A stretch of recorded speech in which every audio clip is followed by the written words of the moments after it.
Hello student, स्वागत है आपका मेरे चैनल पर। आज हम गुजरात बोर्ड क्लास 11 हिंदी उसका यहाँ पे लेसन है 20 नंबर का। दो लघु कथा है, सेकंड लैंग्वेज है। ओके, तो डायरेक्टली इस वीडियो को स्टार्ट करते हैं। पहली लघु कथा है, उसका नाम है फ़र्क। दूसरी लघु कथा है, उसका नाम है आत्ममंथन। तो फ़र्क के बारे में समझेंगे, उसके बारे में यहाँ पे जो पैराग्राफ दिया हुआ है उस पैराग्राफ से स्टार्ट करेंगे। ठीक है, तो पैराग्राफ यहाँ पे लिखा हुआ है। यहाँ संकलित लघु कथा मन फूल की कहानियों में से लिया है। संकलित फ़र्क लघु कथा में भारत और पाकिस्तान के विभाजन के बाद बार बार होने वाले दंगों की मानसिकता और हिंदू मुस्लिम दोनों संप्रदाय में मानने वाले लोगों के मन में उत्पन्न अविश्वास और आशंका को रेखांकित किया गया है। मनुष्य की हर प्रकार के भेदभाव को मानता है, जबकि पशु और पक्षी सोच नहीं सकते। अतः उनके लिए किसी भी देश की कोई सीमारेखा नहीं होती है। सीधी बात है, मनुष्य के अंदर भेदभाव बढ़ते गए। ठीक है, ऊंच नीच जात पात के भी भेदभाव हमने देखे। और पशु पंखी जो होते हैं उसके दिमाग में ऐसी कोई सोच होती नहीं है। वो देश की कोई सीमा रेखा को मानते हैं नहीं। तो इसका जो पूरा अर्थ है, सरल अर्थ मैं आपको बताने जा रहा हूँ। तो देखो, इसका सरल अर्थ यहाँ पे लिखा हुआ है। सीमा रेखा पर वह भारत, मतलब यहाँ पे कमांडर की बात हो रही है, भारत पाक सीमा रेखा को देखने के लिए गया था। वह पत्नी और भारतीय सैनिकों को का तथा कमांडर के साथ एक सैनिक है जो भारत की सीमा रेखा को देखने के लिए गया है। वह अपनी पत्नी के साथ रख कर भारत के सैनिकों के साथ और कमांडर के साथ सीमा रेखा के बीच उस जमीन पर खड़ा था जिस पर किसी का अधिकार नहीं था। कमांडर की चेतावनी।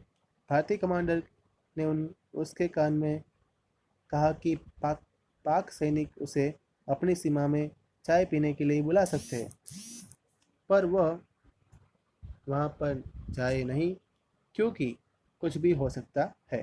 पाक सैनिकों का प्रस्ताव। तभी पाक सैनिक वहां आ पहुंचते हैं और सचमुच वे अपनी सीमा में आकर चाय पीने का प्रस्ताव करते हैं। वह बड़ी शालीनता से शुक्रिया कहकर समय अभाव का बहाना बना लेता है। मतलब कह देता है कि मेरे पास अभी समय नहीं है, इसलिए मैं नहीं आ सकता हूँ।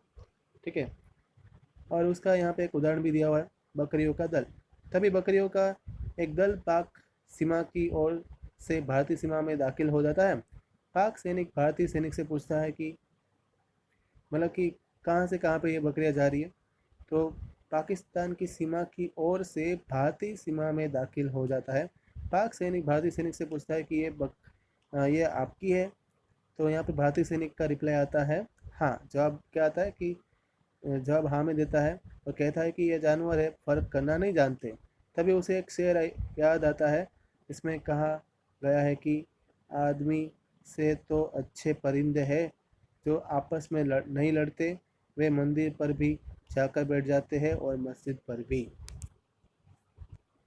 ये शेर जो है, अगर आपको जानना है तो यहाँ पे लिखा हुआ है पेज नंबर, ये मैं आपको बता देता हूँ, पेज नंबर 98 पे लिखा हुआ है। ठीक है, ये शेर देखो इधर है।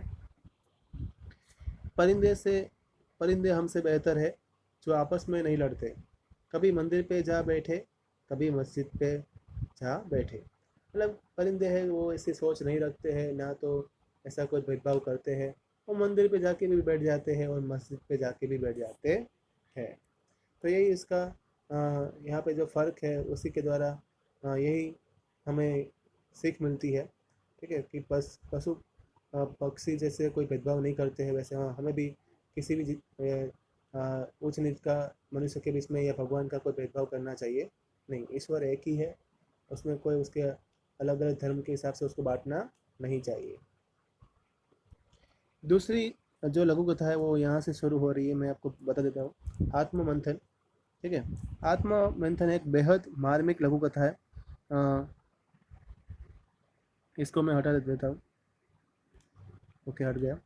ठीक है, बेहद मार्मिक लघु कथा है आत्ममंथन, जो पाठक की संवेदना को एक जोक कर उसे सोचने के लिए बाध्य करती है। हम पशुओं और पक्षियों को ही नहीं, दूसरे मनुष्यों की पीड़ा की बहुत महत्व नहीं देते।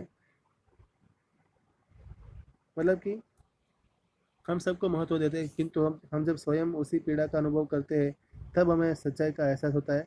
इस लघु कथा में पक्षी के चूजे की मृत्यु के पश्चात पक्षियों का आर्तनाद कितना हृदय विदारक है, इसका पता अपने बेटे की मृत्यु के पश्चात कथानायक को चलता है। अब इसका जो पूरा सरल अर्थ है मैं आपको समझाने जा रहा हूँ।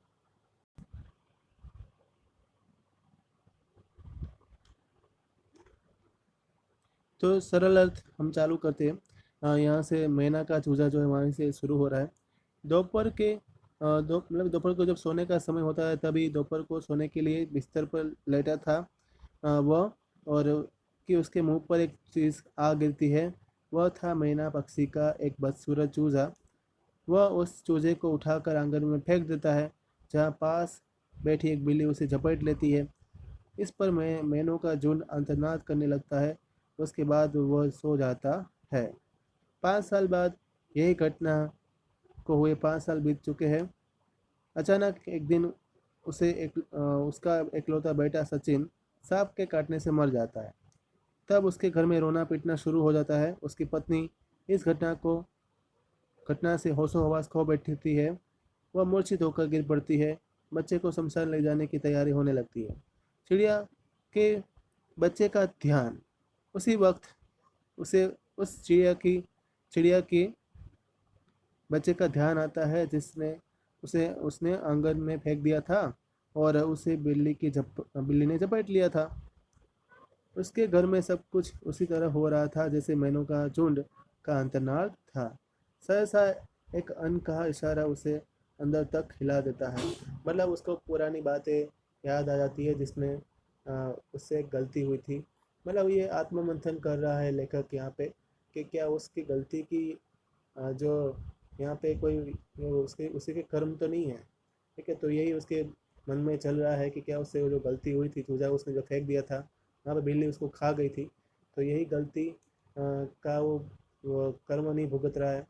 यही उसको यहाँ पे वो मंथन कर रहा है। ठीक है, तो यहाँ पे ये लेसन जो है स्टूडेंट ख़त्म होता है। नेक्स्ट लेसन जो है मैं आपको बता दूंगा व्हाट्सएप पे। ओके, तब तक रिवाइज करते रहना, लाइक करना, सब्सक्राइब करना। Thank you all.